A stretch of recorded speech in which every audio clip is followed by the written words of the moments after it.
मेरे प्यारे बच्चों, आज मैं आप सबको लाख की चूड़ियाँ नामक पाठ के प्रश्नोत्तर करवाने जा रही हूँ। मेरे प्यारे बच्चों, पाठ को पढ़ाते हुए मैंने लेखक के बारे में विस्तार से बताया था। यहाँ पर संक्षेप में मैं बता दूँ कि इस पाठ के लेखक श्रीमान कामतानाथ जी हैं। आपका जन्म 22 सितंबर 1934 को लखनऊ में हुआ था और आपकी मृत्यु 7 दिसंबर 2012 में लखनऊ में ही हुई थी। आप रिजर्व बैंक में नौकरी करते थे। रिजर्व बैंक में नौकरी करते हुए आपने हिंदी साहित्य की बहुत सेवा की।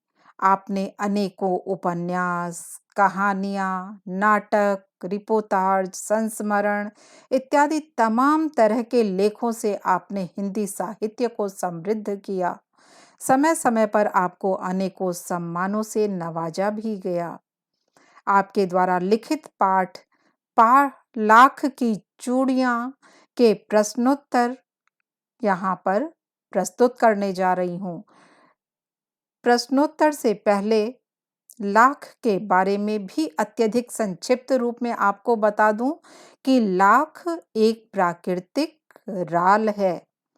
मेरे प्यारे बच्चों, प्राकृतिक राल का तात्पर्य है प्रकृति से प्राप्त होने वाला वह तरल पदार्थ जिसको लेकर के हम तमाम तरह की चीजें बनाते हैं, करते हैं।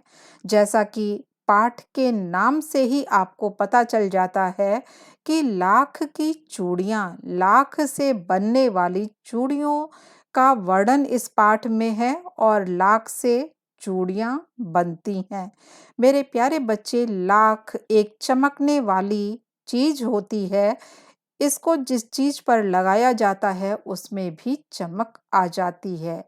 इसीलिए आजकल लकड़ी के पॉलिश पर लाख का बहुत प्रयोग किया जाता है। रेशम की पॉलिश पर भी लाख का प्रयोग किया जाता है। लकड़ी पर जो पॉलिश होती है उसमें स्पिरिट चपरा के साथ लाख भी मिलाई जाती है। लाख सोने की चूड़ियों के अंदर उसको मजबूती प्रदान करने के लिए भी डाली जाती है। जिस चीज में लाख भर दिया जाता है वह चीज और मजबूत हो जाती है। मेरे प्यारे बच्चों, यहाँ पर लाख की चूड़ियाँ, लाख एक लघु उद्योग है। लाख की चूड़ियाँ लघु लघु उद्योग के अंतर्गत आता है। पाठ के अंदर बदलू नामक व्यक्ति लाख की चूड़ियों का व्यवसाय करता है। वह एक मनिहार है। चूड़ियों को बनाने का और उसको बेचने का कार्य करता है।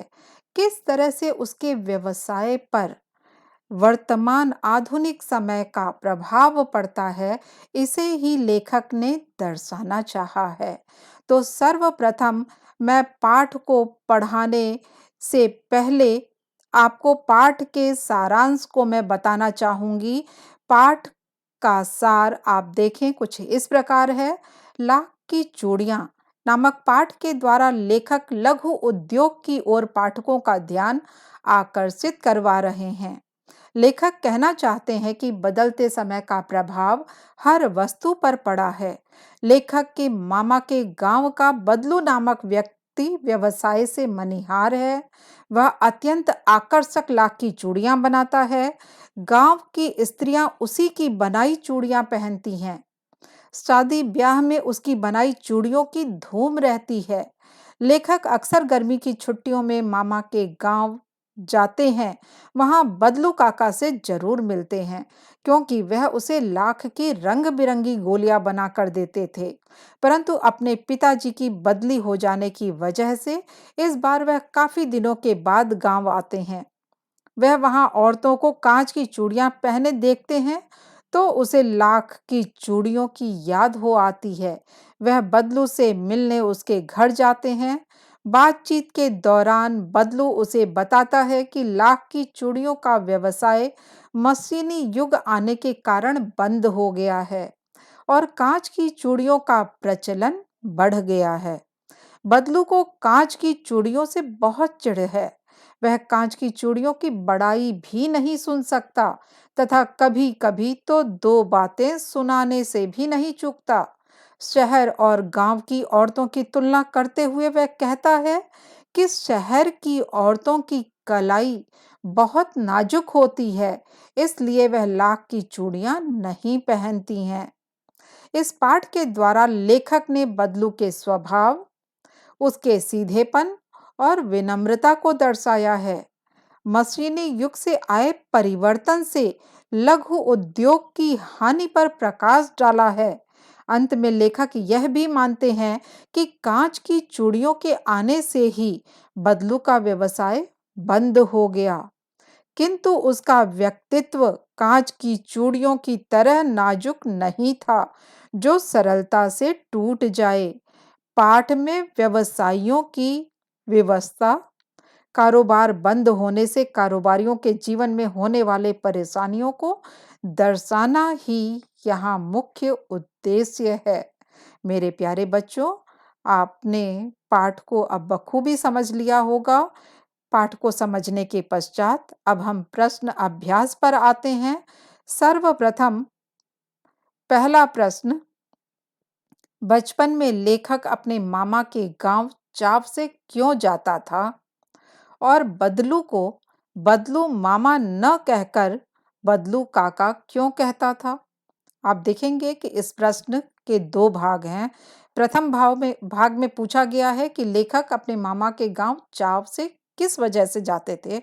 इसका उत्तर है, बचपन में लेखक अपने मामा के गांव चाव से इसलिए जाते थे क्योंकि वहां बदलू नामक मनिहार रहता था, जो लाख की चूड़ियां बनाता था और लेखक जब उससे मिलने जाते तो वह बहुत प्यार से मिलता, लेखक की खूब खातिरदारी करता, यहाँ तक कि खातिरदारी में उसे मलाई खिलाता, अपने बाग के बढ़िया मीठे आम खिलाता और जब लेखक गांव से चलने लगते तो वह लेखक को लाख की ढेर सारी रंग-बिरंगी गोलियां बनाकर देता था, जो लेखक को अत्यधिक पसंद थी, क्योंकि गांव से शहर लौटने पर वह अपने मित्रों को वह रंग-बिरंगी गोलियां दिखाते थे और उनके साथ उससे खेलते थे।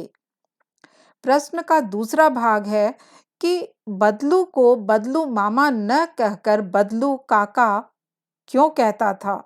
इसका उत्तर है, लेखक को मामा के गांव का होने के कारण बदलू को बदलू मामा कहना चाहिए था, लेकिन वे मामा न कहकर बदलू काका ही कहते थे, क्योंकि गांव के सभी बच्चे उसे बदलू काका कहते थे। सभी बच्चों का सुनकर लेखक भी उसे बदलू काका ही पुकारते।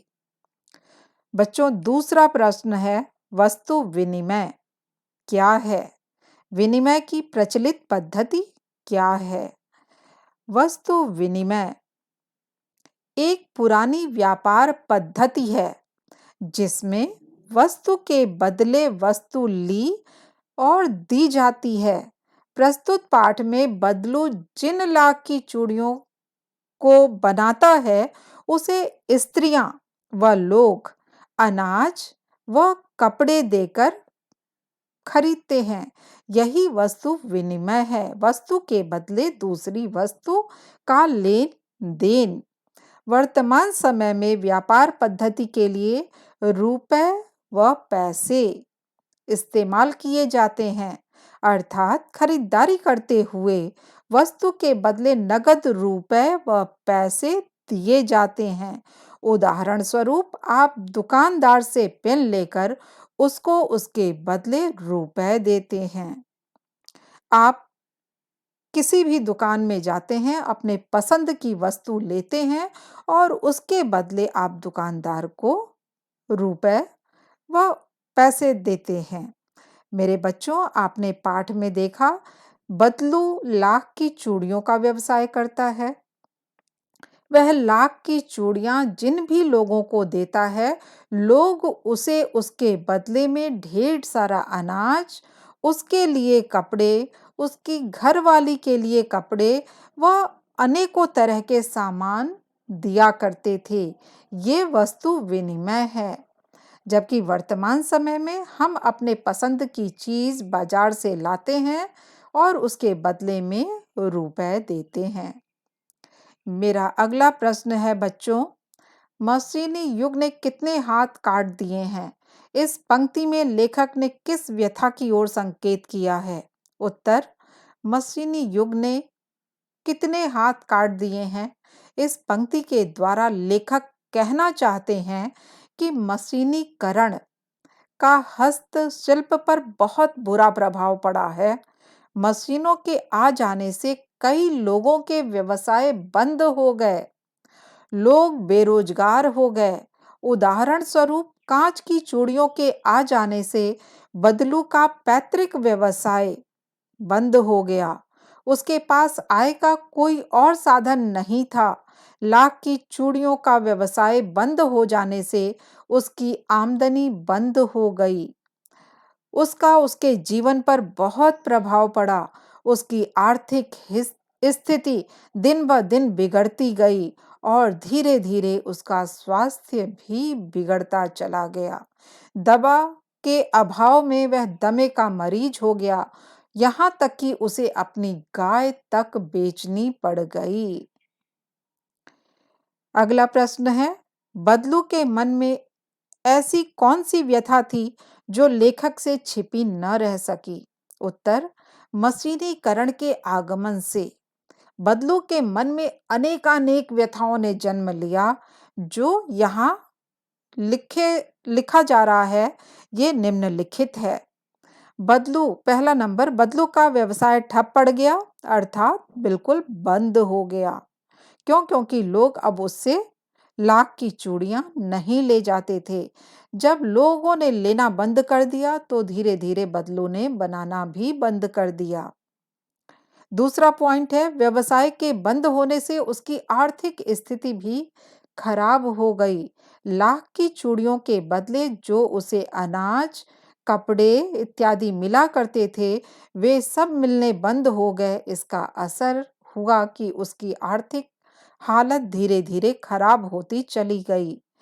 तीसरा पॉइंट है, आमदनी न होने की वजह से वह अपना इलाज नहीं करवा पा रहा था और परिणाम स्वरूप वह धीरे धीरे दमे का मरीज हो गया था। गाय का खर्चा न उठा पाने के कारण उसे अपनी गाय भी बेचनी पड़ गई थी। मशीनीकरण के कारण उसे अपना पैतृक व्यवसाय लाख की चूड़ियां बनाने का कार्य बंद करना पड़ गया था। काम बंद होने की व्यथा लेखक ने बातचीत के दौरान समझ ली। लेखक से छिपी न रह सकी कि बदलू के मन में इस समय कौन-कौन सी परेशानियां हैं, किस-किस तरह से वह दुखों में अपना जीवन जी रहा है, फिर भी दृढ़ है अपने जीवन को जीने के लिए। उसने अपने जीवन से हार नहीं मानी है।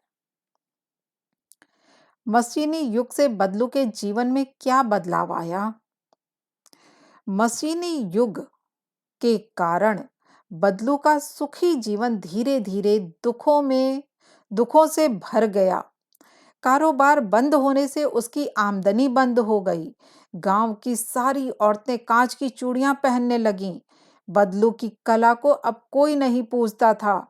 उसकी चूड़ियों की मांग धीरे धीरे अब नहीं रही थी। इसी कारण शादी ब्याह में मिलने वाला अनाज, कपड़े तथा अन्य उपहार उसे अब नहीं मिलते थे। उसकी आर्थिक हालत बिगड़ती चली गई, जिससे उसके स्वास्थ्य पर भी बुरा असर पड़ा। वह दमे का मरीज हो गया। मेरे प्यारे बच्चों, मशीनी युग से अनेकानेक लोगों के जीवन पर अनेक बदलाव आए और उसमें जो बदलू के जीवन में आने वाले बदलाव थे, उसे आप लोगों ने यहाँ देखा कि सबसे बड़ा बदलाव कि आर्थिक स्थिति उसकी डावाडोल हो गई। वह मरीज हो गया। गांव के लोगों के लिए पशु को पालना उनकी जान होती है। बदलू के पास किस तरह से गाय थी, उसे वह अपनी गाय तक बेचनी पड़ गई। यह सब उसके जीवन में आने वाले बदलाव थे। मेरे प्यारे बच्चों, अब आप कहानी से आगे के प्रश्नोत्तर देखेंगे। कहानी से आगे का पहला प्रश्न है, आपने मेले, बाजार आदि में हाथ से बनी चीज़ों को बिकते हुए देखा होगा। आपके मन में किसी चीज़ को बनाने की या उस कला को सीखने की इच्छा हुई हो, तो उसका वर्णन कीजिए। मेरे प्यारे बच्चों, आप तरह-तरह के मेले में व बाजार में जाते ही रहते हैं और वहाँ तरह-बेतरह की चीज़ें दुकानों पर आप देखते हैं। यदि आपका मन कभी किसी चीज़ की तरफ आकर्षित हुआ हो, तो एक बार अवश्य सोचें कि वह चीज़ कैसे बनी होगी। उदाहरण के लिए आपको बता रहे हैं कि जैसे दिल्ली में लगने वाले दिल्ली हाट में जब आप जाइए तो वहाँ तरह-तरह की कलात्मक चीज़ें देखने को प्राप्त होती हैं। कठपुतली है, गुड़िया है, कुछ मिट्टी के खिलौने, बर्तन इत्यादि और उन चीज़ों को देख कर के मन मुग्ध हो जाता है। एक बार अवश्य सोचिए कि आखिर ये चीज़ें कैसे बनी होंगी? इनको बनाने वाले लोगों का जीवन कैसा होगा? क्या करते होंगे वे? किस तरह से बनाते होंगे? किस तरह से वे बाज़ार में लेकर आते होंगे? आदि तमाम बातें ये आप स्वयं अनुभव करें और उस एक वस्तु के बारे में जो आपको अधिक आकर्षित करती है, स्वयं से लिखें। मेरे प्यारे बच्चों, अगला प्रश्न है, लाख की वस्तुओं का निर्माण भारत के किन-किन राज्यों में होता है? लाख से चूड़ियों के अतिरिक्त और क्या-क्या चीजें बनती हैं? ज्ञात कीजिए। उत्तर है, लाख की वस्तुओं का निर्माण सर्वाधिक राजस्थान, पंजाब, उत्तर प्रदेश, बिहार और झारखंड आदि राज्यों में होता है। लाख से चूड़ियाँ, मूर्तियाँ, तरह-तरह की सजावटी गोलियाँ व सजावट की तमाम तरह की वस्तुओं का निर्माण किया जाता है। अनुमान और कल्पना का सबसे पहला प्रश्न है, घर में मेहमान आने पर आप उसका अतिथि सत्कार कैसे करेंगे? मेरे प्यारे बच्चों, पाठ में आपने बदलू के द्वारा लेखक की खातिरदारी के बारे में पढ़ा। लेखक जब बदलू से मिलने उनके घर जाते थे बचपन में, तो किस तरह से बदलू लेखक के लिए गाय के दूध की मलाई बचा-बचा कर रखते थे और लेखक को खिलाते थे। अपने बाग के मीठे रसीले आम को वे रखा करते थे और लेखक के आने पर वह आम खिलाया करते थे। आप अपने घर मेहमान के आने पर उसकी खातिरदारी कैसे करेंगे, यह आपको स्वयं लिखना है। मेरे प्यारे बच्चों, अगला प्रश्न है, आपको छुट्टियों में किसके घर जाना सबसे अच्छा लगता है? वहाँ की दिनचर्या अलग कैसे होती है? लिखिए। मेरे प्यारे बच्चों, लेखक छुट्टियों में अपने मामा के गांव जाते हैं। शहर और गांव की दिनचर्या में बहुत फर्क होता है, जो कि आपने पाठ के अंतर्गत भी थोड़ा सा देखा। आप अब छुट्टियों में किसके घर अपना समय व्यतीत करने के लिए जाते हैं? यदि कभी आप कहीं गए हैं, तो वहाँ की दिनचर्या आपके घर से अलग कैसे होगी? कैसे आपको अलग दिखाई दी? यह आपको स्वयं से लिखना है मेरे बच्चों। अगला प्रश्न है, बाजार में बिकने वाले सामानों की डिजाइनों में हमेशा परिवर्तन होता रहता है। आप इन परिवर्तनों को किस प्रकार देखते हैं? अपने विचार व्यक्त कीजिए। उत्तर, परिवर्तन प्रकृति का शाश्वत नियम है, इसलिए परिवर्तन को सकारात्मक दृष्टि से देखा जाना चाहिए। जब प्रकृति परिवर्तनशील है, तो व्यक्ति का परिवर्तनशील होना स्वाभाविक है। बाजार में करीब-करीब सभी वस्तुएं कुछ समय के बाद परिवर्तित रूप में हमारे सामने आती हैं, ताकि हम अपने परिवेश को अदल-बदल सकें। सजावट की जो वस्तुएं हमारे घर में थीं, उन वस्तुओं को हटाकर हम दूसरे वस्तुएं सजा सकें, क्योंकि एक ही चीज से हमारा मन ऊब जाता है। हमारा मन एक ही चीज से न ऊबे, हम नित नई चीजें सजाकर अपने आसपास के वातावरण में नयापन लाते रहें। इसके लिए ही बाजार में बिकने वाले सामानों की डिज़ाइनों में हमेशा परिवर्तन देखने को प्राप्त होता है और हमें इस परिवर्तन को बड़े ही सकारात्मक रूप में स्वीकार भी करना चाहिए, क्योंकि ये हमारे लिए अच्छी ही चीज़ होती है। अगला प्रश्न है, हमारे खान-पान, रहन-सहन और कपड़ों में भी बदलाव आ रहा है। इस बदलाव के पक्ष-विपक्ष में तर्क प्रस्तुत कीजिए। बच्चों, किसी भी विषय का पक्ष और विपक्ष प्रस्तुत करना यह दर्शाता है कि हम कितना उसके फेवर में हैं और कितना उसके अगेंस्ट हैं।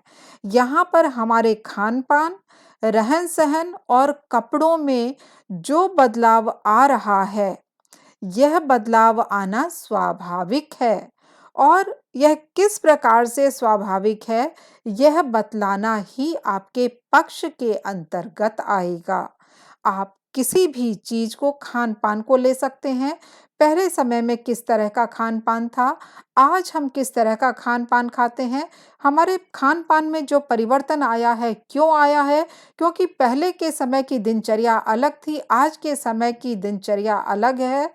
पहले के समय का रहन-सहन अलग था, पहले के समय के पहनावे अलग थे, वस्त्र अलग थे और आज के समय के वस्त्र अलग हैं और यह बदलाव अत्यधिक स्वाभाविक है। क्यों? क्योंकि हमारी प्रवृत्ति परिवर्तनशील है। जब हमारी प्रकृति ही परिवर्तनशील है, तो प्रवृत्ति का परिवर्तनशील होना अत्यधिक स्वाभाविक है। मेरे प्यारे बच्चों, विपक्ष के अंतर्गत आपको ये दिखाना है कि आधुनिकता के जोश में, अत्यधिक उत्साह में कि अरे हम तो बड़े ही मॉडर्न हैं, हमें अपना विवेक नहीं खोना चाहिए। बदलाव की बुराइयों को ही इसमें आपको दिखाना है कि निरंतर नित हो रहे बदलाव को, बाजार में जो निरंतर बदलती हुई चीज़ें आपको दिखलाई दे रही हैं, इसके पीछे क्या बुराई है? कहीं आप बाजार के पीछे दौड़-भाग करते हुए अपनी आर्थिक हालत तो खराब नहीं कर रहे हैं? कहीं आप दिखावे के चक्कर में अपने आप को बर्बाद तो नहीं कर रहे हैं? इस तरह की बातें दिखाना ही आपको विपक्ष के अंतर्गत है। मेरे प्यारे बच्चों, अगला प्रश्न, भाषा की बात। प्रश्न है, बदलू को किसी बात से चिढ़ थी, तो वह थी काँच की चूड़ियों से। और बदलू स्वयं कहता है, जो सुंदरता कांच की चूड़ियों में होती है, लाख में कहाँ संभव है। ये पंक्तियां बदलू की दो प्रकार की मनोदशाओं को सामने लाती हैं। दूसरी पंक्ति में उसके मन की पीड़ा है, उसमें व्यंग भी है। हारे हुए मन से या दुखी मन से अथवा व्यंग में बोले गए वाक्यों के अर्थ सामान्य नहीं होते। कुछ व्यंग वाक्यों को ध्यानपूर्वक समझकर एकत्र कीजिए।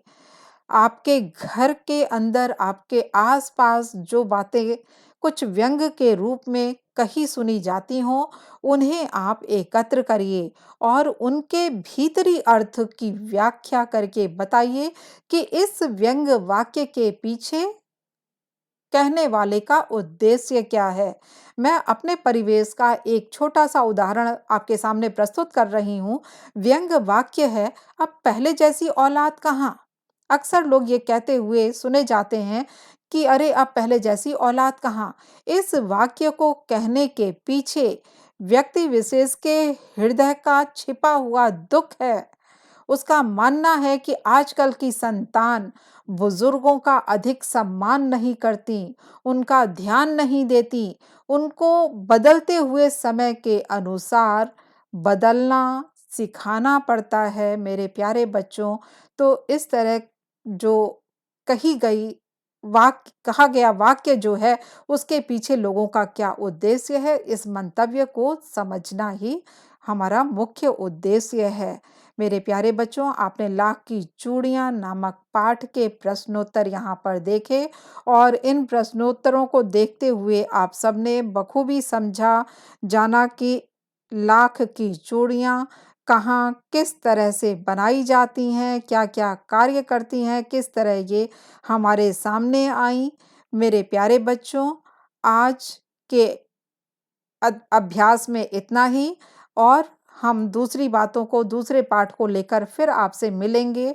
तो मेरे प्यारे बच्चों, लाख जैसी वस्तु के बारे में अवश्य सोचिएगा, विचारिएगा कि लाख एक प्राकृतिक वस्तु होते हुए किस तरह से हमारे लिए फ़ायदेमंद है, किस तरह से यह लघु उद्योग को बढ़ावा देने वाली चीज़ रही है और हमें आज भी मार्केट में जब कभी लाख की चूड़ियाँ मिलें, उसे अवश्य खरीदना चाहिए, पहन कर देखना चाहिए, वास्तव में बहुत सुंदर लगती हैं।